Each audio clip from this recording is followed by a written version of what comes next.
बातमी संघर्ष यात्रेसंदर्भातली शेतकऱ्यांच्या कर्जमाफीसाठी विरोधकांनी काढलेल्या संघर्ष यात्रेच्या दुसऱ्या टप्प्यात आज नाशिकमध्ये ही यात्रा पोहोचली।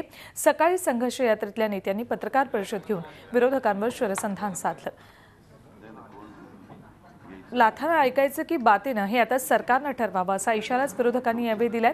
तर सरकारकडे समृद्धी महामार्गासाठी कोट्यवधी आहेत, कर्जमाफीसाठी मात्र पैसे नाहीत अशी टीका सुनील तटकरे यांनी केली आहे। दरम्यान दुसऱ्या टप्प्याच्या संघर्ष यात्रा आता अंतिम टप्प्यात आहे, तरी नारायण राणे मात्र त्यात सहभागी झालेले नाहीत। माजी मुख्यमंत्री पृथ्वीराज चव्हाण, अजित पवार, विरोधी पक्षनेते राधाकृष्ण विखे पाटील, जोगेंद्र गवाडे, अबू आझमींसह सर्व विरोधक एकत्रपणे यात सहभागी झालेत।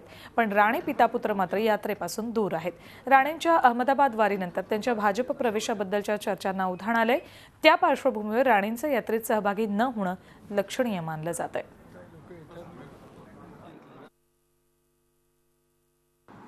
संघर्ष यात्रेच्या माध्यमातून आता जो दबाव वाढत चाललेला आहे, वेगळ्या लोकशाही मार्गाने जे आयुध वापरायचे ते आम्ही वापरतोय।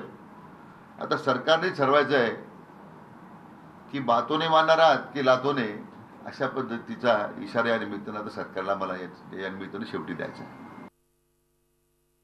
एका बाजूला समृद्धी महामार्गासाठी 70,000 कोटी रुपये खर्च करण्याची घोषणा सरकार करते, परंतु राज्यातील 50 लाख शेतकऱ्यांना 30,000 कोटी रुपयाच्या कर्जमाफीसाठी नकारात्मक भूमिका त्या माध्यमातून घेतली जाते आणि समृद्धी मार्गासाठी सुद्धा जमीन संपादित करत असताना शेतकऱ्यांच्या आणि विशेष करून प्रगतिशील शेतकऱ्यांच्या शेतावरती नांगर फिरवण्याचं काम ज्या पद्धतीने केलं जात आहे, ही भूमिका सुद्धा आज विसंगत पद्धतीची आहे।